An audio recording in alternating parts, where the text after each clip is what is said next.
За време на пресконференцијата пред клиничката болница во Битола, на која премиерот Христијан Мицкоски, министерот за здравство Сашо Клековски и директорката Ненси Лозанче зборуваа за нова опрема и нови вработувања, граѓанин се доближи до камерите и постави прашање за статусот на лицата кои со месеци работат во болницата без надомест. Сакам да прашам што ќе биде со статусот на вработените што се со волонтерски договор? Кои вработени? Значи, вработени во клиничка болница што се со волонтерски договор без надомест. Еве ќе ви одговорат и министерот и директорката се тука.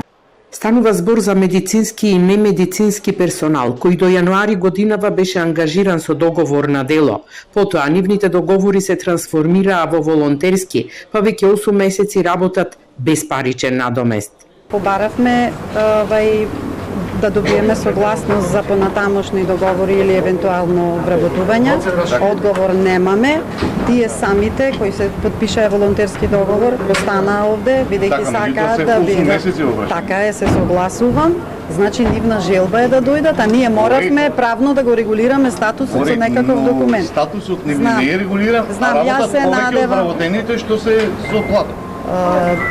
Да, работат како што треба да работат во болницата и се надевам дека во најскоро време нашите заложби се постојани. Министерот за здравство Сашо Клековски, кој функцијата ја презеде пред 2 недели, изјави дека лично ќе се запознае со случајот.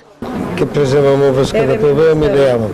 Инаку на пресконференцијата беше кажано дека во изминатите 2 години во клиничката болница во Битола има инвестиции во нова медицинска опрема, во инфраструктура, а реализирани се и повеќе од 80 нови вработувања.